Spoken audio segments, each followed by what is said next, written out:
quando eu adoeci, que eu tinha 15 anos de idade, eu comecei a ter sintomas de dor de cabeça muito intensa, ouvi vozes, ter visões, tá vendo? E aí eu tive esse diagnóstico de esquizofrenia. E na época, quer dizer, as internações eram muito prolongadas. Eu sou paciente psiquiátrico desde 1980. Por conseguinte, a minha primeira internação foi no Hospital Pedro II, em Engenho de Dentro, hoje Nilza da Silveira. E a segunda, por coincidência, foi aqui, no Pinel, naquela época muito diferente. Os muros ainda não haviam sido desvendados. As janelas ainda não haviam sido descalafetadas. As internações levavam quase um ano, sabe? E nessas internações a gente perdia, porque tinha dois aspectos. Primeiro era a doença, propriamente os sintomas que a gente tinha, entende? Outra coisa era a doença que era fabricada pela instituição. Então, essa doença, essa segregação, essa longa segregação, a clausura, a ausência total de direitos, a completa ausência de comunicação entre as pessoas dentro da instituição psiquiátrica, né? Isso tudo causa a cronificação. A gente vai ficando cada vez mais cronificado. Quer dizer, eu passei por isso. A medicina clássica, né, se apropriou da loucura, digamos assim, durante muito tempo, né? A psiquiatria clássica. Então, o modelo de tratamento era um modelo bem excludente. A ideia era essa, separar, né? Sei que vai ter gente dizendo que não e tal, mas enfim, isso é uma discussão até saudável para horas e horas. Mas a ideia era separar, tirar dos olhos da vista da sociedade aquela parte projetada da loucura que as pessoas não gostavam de ver em si, na família, né? O louco da família, a bandeira. Então ficava ali isolado. Muito remédio, quando não eletrochoques e lobotomia. Infelizmente isso existiu até há pouco tempo.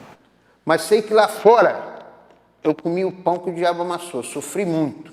Eletrochoque, doutoreira, Sanatório Rio de Janeiro, saía, para ter uma ideia, a minha média era assim, era 6 meses em casa, 2 meses internado, era a minha média de internação no Sanatório Rio de Janeiro, ou na Clínica da Gávea, ou onde quer que fosse, no Clínica Monte Alegre.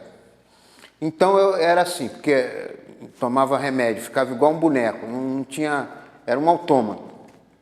Então eu tinha consciência do sofrimento que eu estava passando, mas não sabia como, porque o remédio não me ajudava, o remédio só calava a minha mente, mas o meu corpo é que sofria. E você era visto também como um ser que não era, socialmente você não existia, sua cidadania tornava-se zero.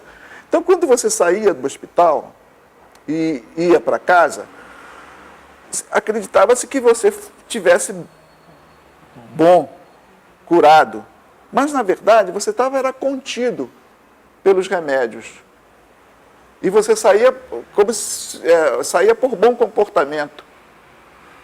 Quer dizer, não havia o que, por exemplo, existe hoje, uma nova atitude uma nova atitude assistencial que se tem hoje. O Caetano tem uma música que ele fala que Narciso acha feio tudo que não é espelho, né? É interessante, é verdade mesmo, né? Agora, Narciso, aí fora, né, nós aqui, a gente também acha feio tudo que é feio. Tudo que a gente reconhece nosso ali naquele espelho, né? Que a gente acha que é nossa loucura, a gente tem vergonha, a gente tem medo, né? E projeta no outro, então quer botar aquilo para longe. Então o que acontece? Não é um grupo que deve ser excluído socialmente. Esse grupo não contribuiu com nada, não. Esse grupo apenas foi excluído e eles são uns maluquinhos que ninguém... Não. Esse grupo, ele é tão importante se pensar na condição do louco, na questão da saúde mental na época atual, é tão importante, porque as relações humanas, as relações internacionais, elas são irracionais. As relações, a gente vê, por exemplo, os pretextos super racionais que os Estados Unidos da América usa para se apropriar, por exemplo, de outros territórios da riqueza, petróleo, essa coisa, e da guerra, e de instaurar a guerra. Né? A Primeira Guerra Mundial, a Segunda Guerra Mundial, não existem fatores irracionais para esse comportamento humano? O comportamento humano, só os loucos que são irracionais, só os loucos que... Não, isso é isso é realmente colocar esse grupo como bode expiatório. É o Narciso vendo o louco descabelado apavorado no espelho, né? Que é bem longe. Atualmente eu tenho trabalhado e viajado muito por conta da luta antimanicomial. A luta dos usuários é um movimento popular. Só haveria mudança na saúde mental se houvesse um movimento popular realmente, um movimento social, como houve, está havendo esse movimento da luta antimanicomial. Luta contra vários preconceitos, contra poderes, né? Poderes, né? Porque loucura também pode dar dinheiro, viu? Loucura também é poder. Olha, isso é o seguinte, eu creio que é uma profecia, né? Porque imagina, se não houvesse essa abertura, essa luta antimanicomial que abriu as portas dos hospícios todas, estaria um caos, né? Porque a saúde mental estaria como a saúde alopática lá fora também, os hospitais tulhando, jogando o doente pelo ladrão. Então, na medida em que se trata bem de um doente, ele pode ter uma vida lá fora saudável, entendeu? O usuário tem essa dimensão hoje psicológica e social. Não importa, não interessa se ele é diferente ou deixa de ser diferente, entende? Se justamente o mais interessante do tratamento está em você ver a singularidade de cada um e você poder lidar com essa singularidade, com esse jeito próprio, essa maneira de ser própria de cada um. Olha, a Casa das Palmeiras, ela é única. O trabalho da Anísia da Silveira é único. Como é que é esse trabalho, né? O que tem de tão encantador lá? Né? O que tem de encantador é o trabalho com arte, a produção, é a valorização do processo criativo, entendeu? Isso aí é um diferencial muito forte.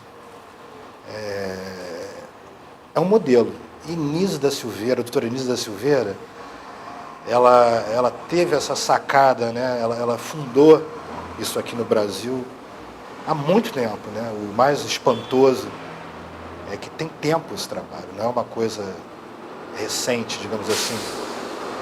A Casa das Palmeiras, por exemplo, ela foi fundada em dezembro de 1956. Ela completa 51 anos. O cinquentenário dela, quer dizer, é muita coisa, né? Da Casa das Palmeiras. E a Anísia desenvolveu também um trabalho lindo lá no Hospital do Engenho de Dentro, que hoje em dia se chama Hospital Anísia da Silveira. Essa ideia de trabalho com as artes, ateliês de pintura, argila, modelagem, música, teatro, colagem, papier-mâché. Doutora Anísia, o laboratório dela foi no hospital, né? Lá que ela criou, que ela começou a revolucionar a maneira com que os profissionais de saúde mental lidavam com esses clientes, que até nem se chamavam clientes, eram pacientes, quando muito, né? Então foi ali, né, há 70 anos, 60 anos atrás, que a história ali começou a ser mudada. Quando a gente está fazendo um teatro, por exemplo, na Casa das Palmeiras, os outros vêm e participam, é muito espontâneo. Todos participam, às vezes eles mudam a história da gente. E às vezes eles vêm e fazem um contraponto que é altamente, que é bom para a gente, sabe? E essa interferência dos outros no teatro da gente, eu acho que é super legal. É uma coisa assim que eu vejo que o teatro O teatro, por exemplo, teve o Teatro do Oprimido, que tem um Teatro do Oprimido. Eu vejo muito isso no Teatro do Oprimido. E o Teatro do Oprimido, ele já teve na Casa das Palmeiras. O Teatro do Oprimido foi muito, assim, deu de certa forma, uma direção para o Teatro da Casa das Palmeiras. Mas o Teatro da Casa das Palmeiras, basicamente, ele é artodiano. Nós estávamos novamente ali. Aconteceu. Eu não sei como, mas aconteceu. E a gente se contorceu, a gente quis se abraçar, e nós não conseguimos. O teatro de Arthur que é fundamental, porque o teatro de Arthur, ele vem de qualquer maneira, ele vem das entranhas, ele está dentro de um conceito visionário. Ele não está dentro de uma concepção, por exemplo, de psicológica, que a pessoa vai organizar aquele tema e vai contar uma história. Não, ele vem de qualquer maneira, ele vem conforme a visão que a pessoa tem na necessidade que se faz de colocar aquilo para fora, né? aquele tema, aqueles conteúdos para fora. Né? É isso. Aí é teatro. Não sei se é teatro, se é realidade. A oficina de teatro nossa tem vários objetivos. Vou citar aqui alguns assim que são muito importantes, né, que a gente vê.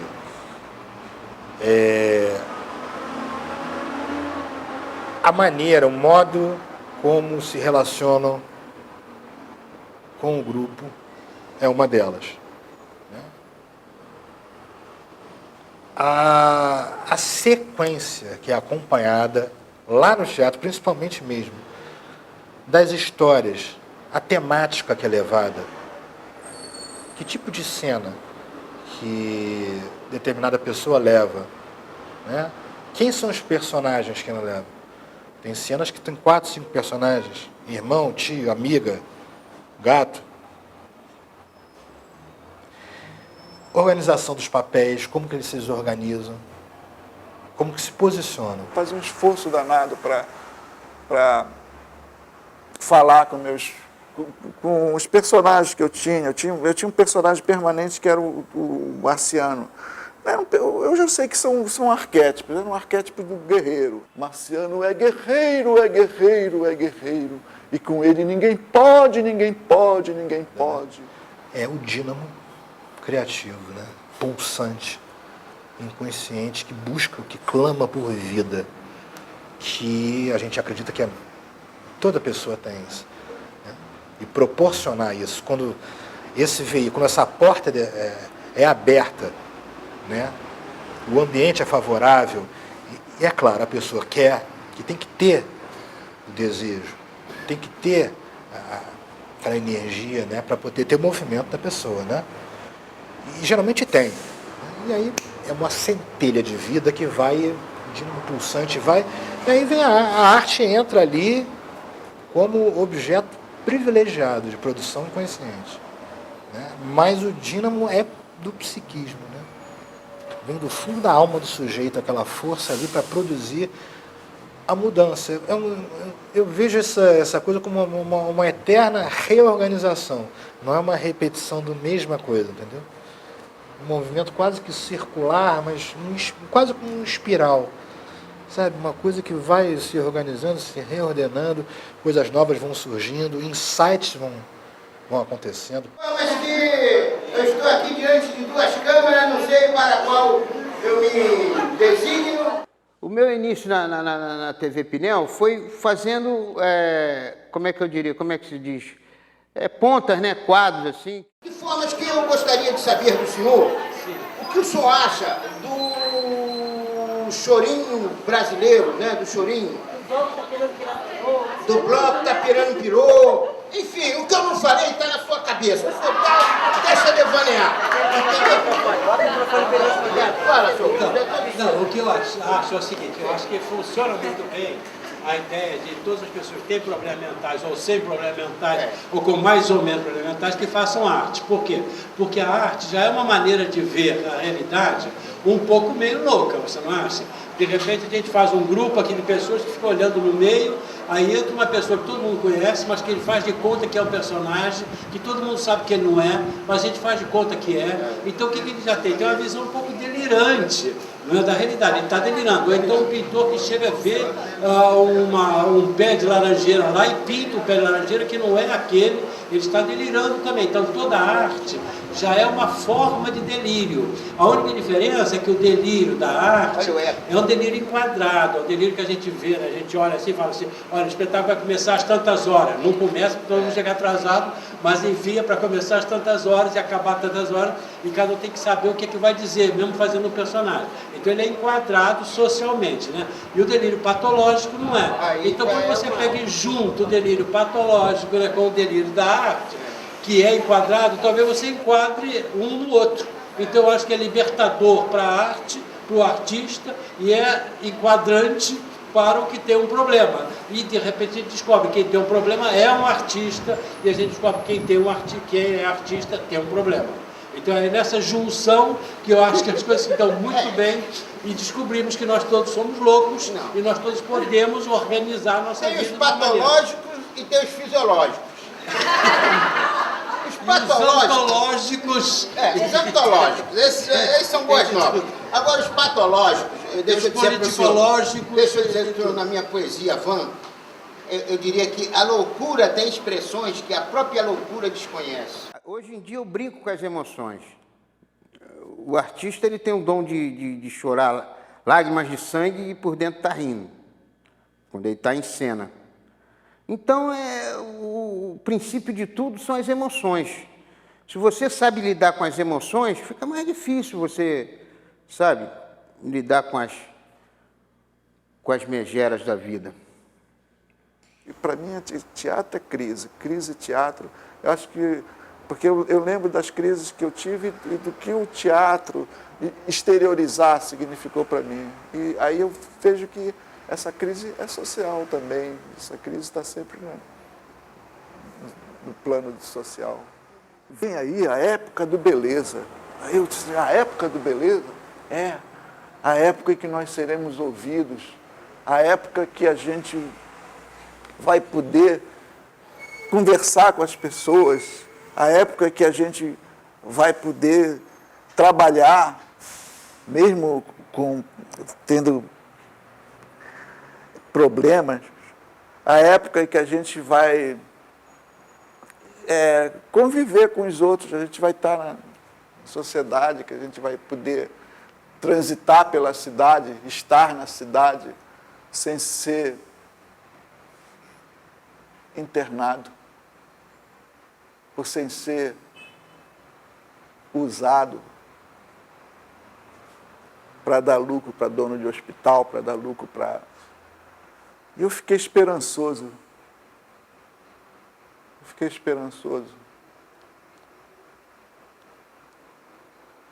muito esperançoso. E eu acho que não é só do hospital, é tudo. É a esperança. Tudo é a esperança. Sem esperança é o terror, é o desespero é o terror.